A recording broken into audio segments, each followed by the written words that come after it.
নমস্কার বন্ধুরা, আপনাদের জন্য আরও একটা সুখবর। কৃষক বন্ধু প্রকল্পে কিস্তির টাকা দেওয়ার সময় জানা গেল। আজকের এই আমি আপনাদেরকে বলবো যে কৃষক বন্ধু প্রকল্পে পরবর্তী কিস্তির টাকা কবে আপনাদের ব্যাংক অ্যাকাউন্টে দেওয়া হবে। না, এ রাজ্যের কৃষকরা সেই সুখবর শোনার অপেক্ষা রয়েছে যে কবে কৃষক বন্ধু প্রকল্পে পরবর্তী কিস্তির টাকা দেওয়া হবে। কৃষকদের জন্য পশ্চিমবঙ্গ রাজ্য সরকারের জনপ্রিয় প্রকল্প কৃষক বন্ধু প্রকল্প। কৃষকদের চাষের জন্য আর্থিক সহায়তা দিতে পশ্চিমবঙ্গ রাজ্য সরকারের এই প্রকল্প।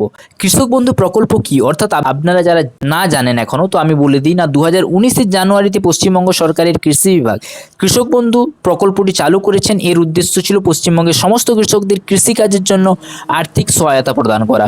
তাছাড়া এই প্রকল্পের মাধ্যমে কৃষকদের অকাল মৃত্যুর ক্ষেত্রে পরিবারগুলিকে সামাজিক নিরাপত্তা প্রদান করা, সেই সঙ্গে এই প্রকল্পে পেনশন দেওয়ার ব্যবস্থাও আছে।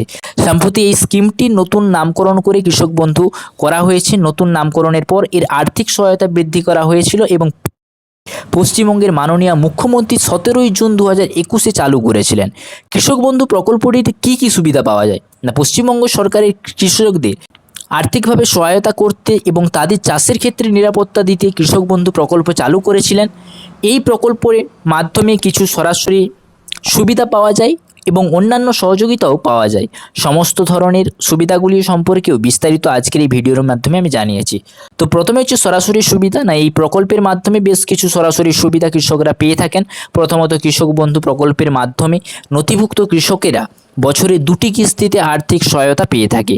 রবি ও খারিফ শস্যের চাষের আগে এই আর্থিক সহায়তা কৃষকদের ব্যাংক অ্যাকাউন্টে পাঠানো হয়। যে সকল কৃষকের 1 একর বা তার বেশি জমি আছে তাদের প্রতি বছর 2টি কিস্তিতে 10,000 টাকা দেওয়া হয়। এক্ষেত্রে রবি এবং খারিফ দুটি শস্যে 5,000 করে আর্থিক সহায়তা দেওয়া হয়। 1 একর কম জমি যাদের আছে তাদের কিন্তু ন্যূনতম 2টি কিস্তিতে 4,000 টাকা করে, এই সমস্ত 2টি কিস্তিতে 4,000 টাকা দেওয়া হয়। এই সমস্ত কৃষকদের ক্ষেত্রে রবি এবং খারিফ দুটি শস্যে 2,000 টাকা করে ন্যূনতম আর্থিক সহায়তা কিন্তু প্রদান করা হয়।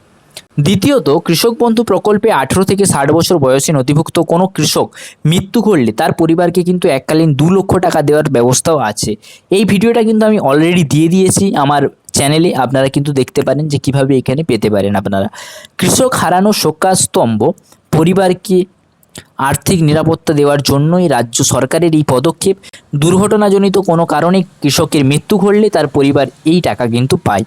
তাছাড়াও কৃষক বন্ধুদের 60 বছর বয়স অতিক্রান্ত হলে প্রতি মাসে 1,000 টাকা করে পেনশন দেওয়ার কিন্তু ব্যবস্থাও আছে। এই 3ভাবে সরাসরি কৃষক বন্ধু প্রকল্পের কৃষকদের আর্থিক সহায়তা প্রদান করা হয়। অন্যান্য সুবিধাও এখানে আছে। না, কৃষক বন্ধু প্রকল্পে নথিভুক্ত কৃষকরা খাদ্য ও সরবরাহ বিভাগ দ্বারা পরিচালিত রাজ্য সরকারের ধান সংগ্রহ প্রকল্পের অগ্রাধিকার পায়। রাজ্য সরকারের কৃষক বন্ধু প্রকল্পে নথিভুক্ত কৃষকদের অন্যান্য কৃষক কেন্দ্রিক সরকারি প্রকল্পের সুবিধা ভবিষ্যতে প্রসারিত করার সম্ভাবনাও আছে। পরবর্তী কিস্তির টাকা কবে দেবে না, কৃষক বন্ধু প্রকল্পে এবার সমস্ত কৃষকেরা খারিফ শস্যের জন্য আর্থিক সহায়তা পাবে। এক্ষেত্রে প্রতিটি কৃষকের ব্যাংক অ্যাকাউন্টে সর্বনিম্ন 2,000 থেকে সর্বোচ্চ 5,000 টাকা পর্যন্ত কিন্তু ঢুকবে।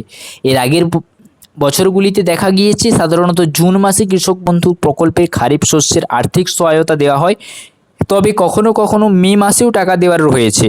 তাই আশা করা যায় মে কিংবা জুন মাসে কৃষক বন্ধু প্রকল্পের আগামী কিস্তির টাকা ব্যাংক অ্যাকাউন্টে দেওয়া হবে বা ব্যাংক অ্যাকাউন্টে ঢুকতে চলেছে। তবে এখনও অফিসিয়ালিভাবে কোনো কিছু রাজ্যের কৃষি বিভাগের পক্ষ থেকে কোনো দিন ঘোষণা করা হয়নি। সো বন্ধুরা, আপনারা বুঝতে পারলেন যে কৃষক বন্ধুর পরবর্তীর কিস্তির টাকা আপনারা কবে পেতে পারেন। যদি ভিডিওটা ভালো লেগে থাকে অবশ্যই একটা লাইক করবেন। চ্যানেলে যদি নতুন হয়ে থাকেন অবশ্যই চ্যানেলকে সাবস্ক্রাইব করে পাশে থাকা বেল আইকনটা অল করবেন, যাতে পরবর্তীকালে এই ধরনের নতুন নতুন আপডেট সবার প্রথমে আপনাদের কাছে যেতে পারে। Thanks for watching SM education family. জয় হিন্দ।